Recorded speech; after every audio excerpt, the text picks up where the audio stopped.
My name is Rebecca Harper. I'm 56, recently retired, and still getting used to the quiet that fills my days now. On Christmas Eve, I stood by the window of my small house in Portland, holding a chipped mug of coffee and watching the snow fall in slow, lazy spirals. I've always liked this kind of stillness, the kind where the world softens around the edges, where you can hear the radiator hum and feel the warmth of your sweater against your neck. Outside, the street was empty except for a few bundled up neighbors pulling wheeled suitcases to their cars, probably heading to family dinners. Daniel used to love the snow. When he was little, he'd press his face against the window, counting flakes, and begging me to let him go outside even in pajamas. I thought about that this morning as I sipped my coffee and looked out at the frost lining the sidewalk. It feels like a different lifetime now. We haven't spoken in a few months. Not really. He sends the occasional text when I check in, something short like, thanks or got it, and sometimes just the thumbs up emoji. He's busy, I tell myself. He has his job and his life and his new apartment in New York, with the tall windows and the sleek furniture. I don't need him to call every day. I'm not that kind of mother, but sometimes the silence between us feels so wide I'm not sure if I'm meant to cross it or let it be. I raised him on my own. I fed him, kept a roof over our heads, packed his lunches, and stayed up late, sewing patches on his jeans when he tore them jumping fences. That should count for something, right? This time of year, it all comes back stronger. The holidays have a way of pressing their fingers against old bruises. I don't expect much anymore. Just a moment maybe to be seen, not even celebrated, just seen. So I stood at my window, sipping coffee that had gone lukewarm, watching the snow stack gently along the edge of the porch railing. And I thought about how strange it is when your whole life shifts from being someone's everything to someone's afterthought. Daniel's father left the week after I brought him home from the hospital. He said he was going to the store, but I knew before the door even closed that he wasn't coming back. I had barely figured out how to swaddle a newborn, and suddenly I was filling out WIC applications with one hand while holding a crying baby with the other. I was 25 with a part-time job at a neighborhood grocery store and a car that stalled if I didn't warm it up for 10 minutes. We lived in a one-bedroom apartment where the heat worked if you hit the wall just right. I used to put Daniel in the laundry basket with a blanket while I folded shifts between the register and stocking shelves. Money was always just enough to keep the lights on, but never enough to fix the leak under the sink or buy real birthday gifts. I missed his first school play because I couldn't get anyone to cover my shift. I watched it on a blurry video later that someone's aunt recorded on her phone, tears running into my collar while I stood at the sink rinsing dishes. There were nights I'd come home so tired my legs shook. I'd peel off my work shirt, set the alarm clock, and cry into a paper towel so I wouldn't wake him. But then I'd peek into his room and see him breathing easy under a Spider-Man blanket, one sock always kicked halfway off, and that would be enough. Every holiday I found a way to make it feel special, even if I had to buy the decorations secondhand. I baked cupcakes out of box mix and let him lick the frosting spoon. We didn't have much, but he always felt loved. Or at least I thought he did. I remember once when he was 8, he asked me why I never went on field trips with the other moms. I told him I had to work, and he nodded like he understood, but the way he looked at the floor told me he didn't. I kept telling myself that one day he would. One day he'd see the late nights and the missed sleep and realize it was all for him. When he turned 12, he wanted name-brand sneakers. I saved for 2 months, skipped buying my own winter coat and wrapped them in newspaper because I didn't have gift wrap. The look on his face when he opened them made everything worth it. He wore those shoes every day until the soles wore thin. Teenage years were harder. He stopped talking as much, stopped needing hugs, and started closing his door more often. I chalked it up to growing up. I kept his favorite snacks in the pantry anyway, just in case he got hungry and didn't want to talk about it. When he got into college on a scholarship, I cried alone in the break room at work. Not because I was sad, but because it felt like proof that I hadn't failed. All the long hours, the calloused hands, the secondhand clothes, they meant something. He was going to be more than what I had to settle for. I packed his bags myself, labeled everything, and slid an envelope into his suitcase, with emergency cash and a note that just said, "I believe in you." I don't know if he ever read it. He never mentioned it, but I told myself he had, and that it gave him strength on a hard day. The apartment was too quiet after he left. I found myself making dinner for 2 out of habit, then scraping half of it into Tupperware. I didn't know what to do with my hands without laundry to fold or lunches to prep. I kept working not because I had to, but because I didn't know how to stop. Every time I sent him money, even when he didn't ask, I felt like I was still mothering him, still showing up in the way I knew how. Maybe that was naive, but I truly believe that love, even quiet love, builds something permanent, something you can come back to. Now, looking back, I'm not sure if he ever saw me that way. Maybe I was just the background noise to his climb, the woman behind the curtain holding everything up too ordinary to acknowledge. But back then, I didn't think about any of that. I just thought I was building something sacred. And in the quiet moments when I folded his old t-shirts or found a birthday card he'd made in second grade, I'd smile and feel full. I told myself I was doing it right. I was doing my best. I was making him into someone who'd never forget where he came from. That was the dream that he'd never forget. The morning of Daniel's graduation, I woke up before my alarm heart already racing. I had laid out my nicest blouse the night before, the one with the little pearl buttons he always said looked too fancy for grocery store work. It felt like the kind of day that might change something. I flew to New York on a budget airline, crammed in the middle seat with a homemade sandwich in my purse. I didn't care about the crowds or the long security lines.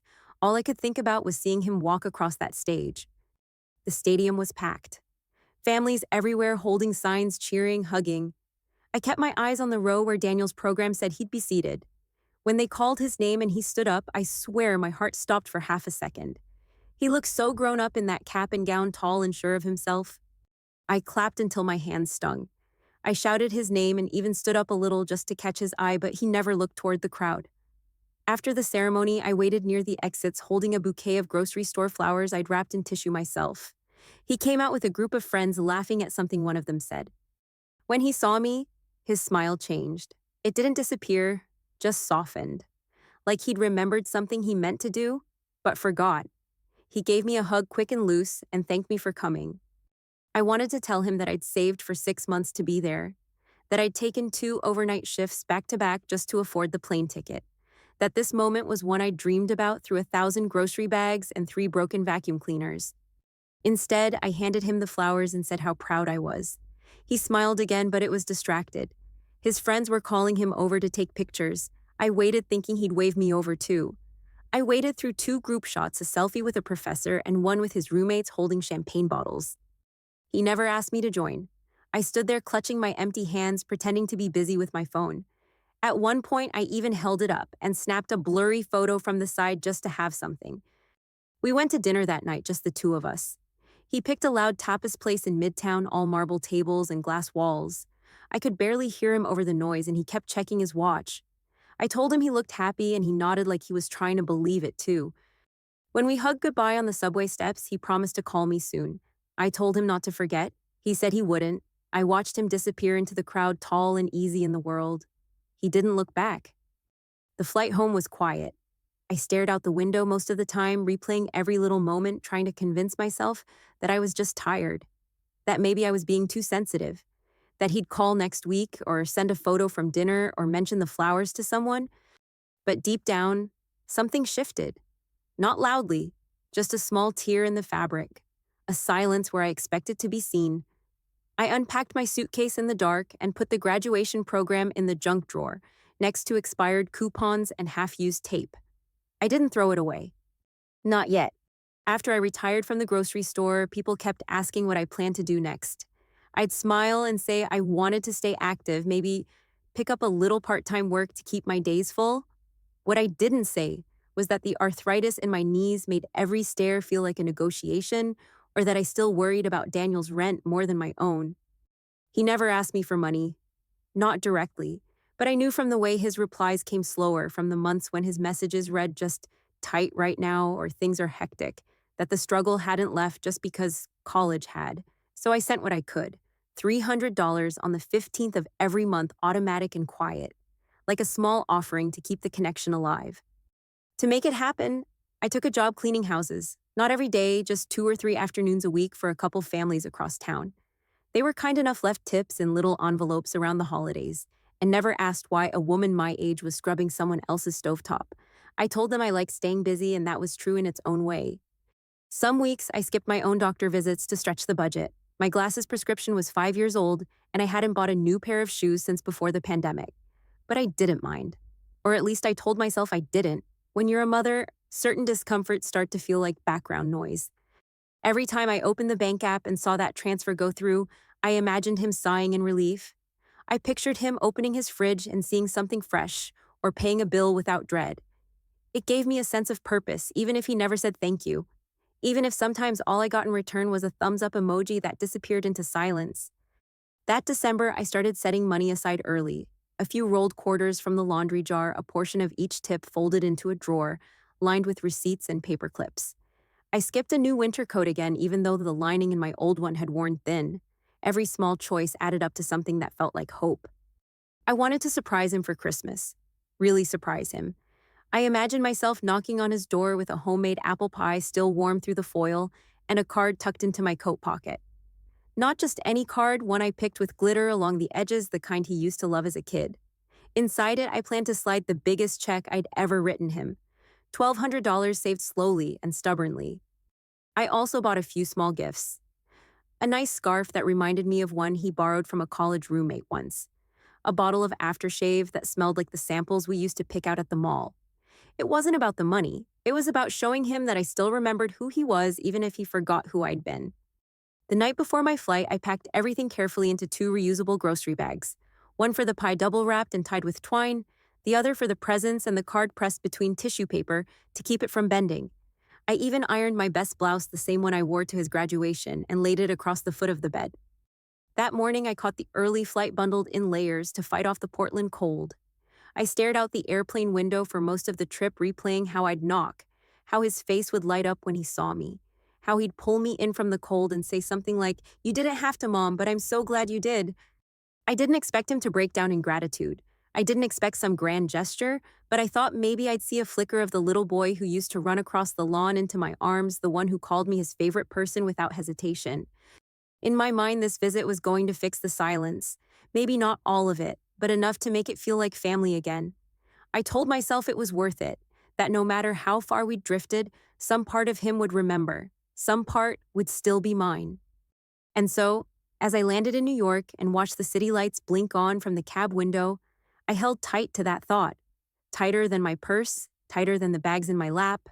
I didn't know then what was waiting on the other side of that elevator ride, or how cold a December evening could really feel. I only knew I was trying. One more time. The cab dropped me off a block early. I wanted to walk the last stretch boots, crunching over a thin layer of snow as the wind pulled at the red ribbon on one of the bags. Daniel's building was newer than I expected. Glass doors, a concierge in a dark coat who nodded politely as I passed. I stepped into the elevator, straightened my collar, and glanced at my reflection in the silver walls. My hands tightened around the straps of the bags, one warm with the pie, the other packed with gifts and that card. I told myself it was okay to be nervous. It was Christmas Eve. When the door opened, I took a breath and walked to his unit, pressed the buzzer. I could hear music behind the door, the low hum of voices clinking glasses, something rich, cooking in the background. When he opened it, his face changed fast. Surprise first, then something harder to name. Not joy, not even relief. I smiled and brushed snow off my coat. My flight landed early. I didn't want to miss a minute with you. I stepped forward, waiting for him to move aside. But he didn't. His voice dropped low like he didn't want someone to hear. "Listen, this is awkward. I should have told you, but my coworkers are here, people from the firm." His eyes flicked to the hallway behind him. I could smell the roast and something with rosemary. There was laughter. "What is it, Daniel?" He looked down. "I told them you were the housekeeper." My ears rang a little. "You what? I didn't think you were coming. It just came out. I didn't want to explain everything." "Everything? Meaning me? Meaning the woman who cleaned homes so he could wear cufflinks? You told them I was the help." My voice stayed calm, but my chest went tight. He flinched. "They're particular. I didn't want to make things weird. They're not used to mothers who worked nights, mothers who cleaned floors so their sons could afford steak tartare." The hallway blurred for a second. I could still feel the warmth of the pie through the foil. My coat smelled faintly of cinnamon. That's when I felt it. Not a break. A folding. Like my heart was trying to shrink small enough not to be hurt again. He stepped closer. "Maybe we could do brunch next week. Just us." I smiled, not wide, not angry, just closed. I reached into my coat pocket and pulled out the envelope. I dropped it into the bag at his feet. "Merry Christmas, Daniel. Give this to the housekeeper. She earned it." Then I turned and walked away. The cab driver didn't ask questions. I sat in the back, hands folded in my lap, the cold seeping in through the seams of my coat. The city lights blurred through the window, softened by the frost and something behind my eyes I couldn't name yet. The motel was just off Ninth Avenue, the kind with floral bedspreads and flickering hallway lights. I checked in without looking up. The clerk slid the key across the counter like I was just another traveler with nowhere to be. Inside the room, I didn't take off my coat. I sat on the edge of the bed, the pie still in my lap. It was warm for a while, then it wasn't. I ran my hand over the foil like that would keep it from cooling, like heat could still mean something. The check I had tucked into that glittered card was for $3,200. It had taken me over a year to save piece by piece while skipping dentist appointments and reusing tea bags. I left it like a tip, like something forgettable. I kept waiting for my phone to buzz. Something, anything. A message asking where I went or if I made it back safe. But the screen stayed blank. No apologies, no explanations, just the sound of traffic in the distance and the room heater clicking on and off. I opened the messages between us and scrolled. Months of one-sided questions. Do you need groceries? Want me to send rent early this month? Each answered with 2 words or less. Got it. Thanks. Sometimes just a thumbs up. It hit me then. I had been texting into silence for years, hoping the echo would turn into love. It never did. I just didn't want to see it. There was still no sound when I opened my banking app. No music, no dialogue. Just numbers on a screen and a single button labeled Cancel Transfer. I stared at it for a long time. Then I tapped it. A quiet, irreversible choice. Just like that, the $300 I'd sent every month for 5 years disappeared. And with it, something else. The feeling that I still had a place in his life. The morning after Christmas, I woke up before the alarm I hadn't set. The room was still filled with that motel smell of old carpet and thin coffee. For a long time, I just lay there, not crying, not thinking, just breathing. There was no pain in my chest, no tightness in my throat, just a strange quiet, like a door had finally shut somewhere inside me. I sat up still in yesterday's clothes and pulled the curtain open. Outside, the snow was falling again, soft, slow flakes drifting past the window like everything in the world had slowed down to match me. I didn't feel sad, I just felt done. I turned off the heater, made a cup of instant coffee with the plastic kettle, and sat by the window with it in my hands. It tasted like cardboard and regret, but it was warm. I opened my banking app again and stared at the payment history. $300 sent every month without fail. 5 years of it. Not once had he asked me to stop. Not once had he said it mattered. It wasn't the money that hurt. It was what I had hoped it would bring. A thank you, a visit, a call on my birthday. Some proof that I still had a place in his life. But I didn't. I saw that now. Each transfer had cost me more than dollars. It had cost me little pieces of hope, little pieces of me. I didn't want to do that anymore. I didn't want to earn love that should have been given freely. So I opened my will. I hadn't looked at it in years. I scrolled down, found his name, and hit delete. I replaced it with the name of a local nonprofit I'd once cleaned for, the West Side Fund for Single Mothers. I didn't feel cruel. I didn't feel powerful. I just felt like someone setting down a heavy bag they'd been carrying too long. I typed in the change, signed it, and closed the tab. That was it. No announcement, no drama, just done. I booked the train to Santa Fe without telling anyone, not even my sister. 1 minute I was sipping coffee in that motel room, and the next I was scrolling through routes, staring at a picture of a Red Rock Canyon and thinking, maybe that's where I start again. The sleeper car was small but clean. The sheets were thin, but the view made up for it. I sat by the window most of the day watching New York fade into farmland, then into stretches of snow-covered plains. There was something healing about movement, the rhythm of the tracks, the soft conversations from other compartments, the quiet. No one asked where I was from. No one asked who I belonged to. I brought along a notebook I hadn't written in since Daniel was in middle school. At first, I filled it with questions. Was I too much? Not enough. Did he ever miss me even once? But somewhere between Chicago and Albuquerque, the questions stopped mattering. I began writing little memories. Not the painful ones, just fragments of peace I had forgotten. The sound of his laugh at 5, the way warm bread smelled at the store's bakery counter. In Santa Fe, I rented a room at a quiet adobe inn with cracked tiles and hummingbirds in the courtyard. I spent mornings wrapped in a cardigan watching the sunrise turn the sky from slate to rose. It felt like breathing for the first time in years. That's where I met Judith. She was a retired art teacher with silver curls and a laugh that rolled like wind chimes. She invited me to a painting class. I almost said no. But I went. My first canvas was all wrong. Too much blue, crooked shapes, a mess. Still, I hung it in my room. It was mine.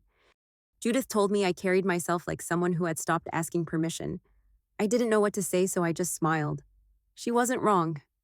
We spent afternoons walking through galleries, sipping coffee, and talking about nothing urgent. No one here needed me to prove anything, and for the first time, I didn't feel invisible. I just felt like Rebecca. I stopped checking my phone, stopped waiting for texts that didn't come. I wasn't punishing anyone. I was just done reaching across silence, hoping it would speak back. And in the quiet of the desert, with the sun warming my back and a brush in my hand, I started to believe I hadn't lost myself after all. I had just forgotten where to look. It was March when the message came. 3 months since I walked away from Daniel's doorstep. 3 months since I started choosing peace over permission. The number wasn't saved in my phone, but I knew it by heart. The message was short. I don't know if you'll even read this, but I think about that night every day. I'm sorry, Mom. I read it once. Then again, I didn't cry. I didn't feel angry. I just felt still. The kind of still that comes after a storm when everything is quiet, not because it's fixed, but because it's over. A week later, another message. This time with a photo. It was the Christmas card I'd left, still sealed, the glittered edges slightly smudged. He wrote, "I found this under the tree." I didn't open it. Now I wish I had. I didn't reply. I didn't delete it either. Some silences aren't meant to punish. They're boundaries, and boundaries can be holy. By spring, I had traveled through Arizona, then up into Oregon, staying in small towns where people didn't ask who I used to be. They just met me as I was. I shared stories over diner coffee, watched sunsets over cliffs, and spent time with people who didn't need me to fit into an old version of myself. Judith came to visit for a week. We walked through art galleries and laughed so hard one afternoon we had to stop and catch our breath. On the last night, she said, "You know you're not running away. You're walking towards something." She was right. I wasn't trying to erase the past. I was just learning how to live without holding my breath. Then one morning, a small package arrived at the inn. No return name, just a scribbled office address I recognized from Daniel's emails. I sat with it on my lap for a long while before I opened it. Inside was a photo. Daniel standing in front of his apartment building, holding a handwritten sign. "This is my mother. Her name is Rebecca. I was wrong." No request for forgiveness, no explanation, just truth printed in black marker. I didn't call him. I didn't send a note, but I placed the photo on the nightstand beside my bed. Not as a reward, not as a bridge, just as a marker, a simple, quiet reminder that even when the world tries to forget you, even when love turns quiet or confused, your worth doesn't vanish. It doesn't need to be proven. It just is. Always. The days feel longer now in the best way. I wake up early, brew a small pot of coffee, and sit by the window wrapped in my old flannel robe. Outside, the light filters through pine trees, and everything feels slower, softer. There's a walking path behind my cottage that winds through the woods and ends near a small lake. Some mornings I take that path without a plan, just to stretch my legs and feel the cold air on my face. I used to walk fast, always with a purpose. Now I let the pace come to me. I've started painting again. Nothing fancy, just shapes and colors that make sense in the moment. Some of the canvases are messy, but I hang them up anyway. They make the walls feel like mine. Judith visits, sometimes bringing over tea and new ideas for the next class. We talk about everything and nothing. It's easy with her. I don't have to explain who I was or what I've walked through. She sees me as I am now. One afternoon, as we were packing up after painting, she said something I haven't forgotten. "You carry yourself like someone who stopped asking permission." And I smiled because I knew she was right. I don't check my phone much anymore. I turned off the alerts, the little red numbers that used to tighten my chest. Silence doesn't scare me like it used to. It just means peace now. There are moments when I still think about him. Of course I do, but the ache isn't sharp anymore. It's distant, like a song I used to play too often that finally faded into background noise. I keep the photo he sent. It's tucked inside a drawer with my paintbrushes. Not because I need the reminder, but because it feels like closure, a quiet full stop to a sentence I kept rereading for too long. My life isn't big or loud. It doesn't need to be. It's mine. I wasn't the help. I wasn't a sacrifice. I was Rebecca, and that was enough. Have you ever walked away from someone you loved just to protect your peace?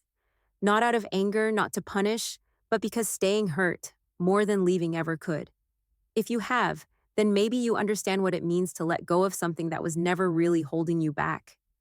I know what it feels like to be forgotten, To give everything you had and still feel like too much or not enough. And if that's ever been your story, I just want you to know you're not alone. Sometimes the hardest part isn't the silence, it's the years you spent trying to earn your place in someone's heart. If you're there now, or if you've made it through, I'd love to hear your story. Share it in the comments if you feel ready. I read every single one. You matter, you always have.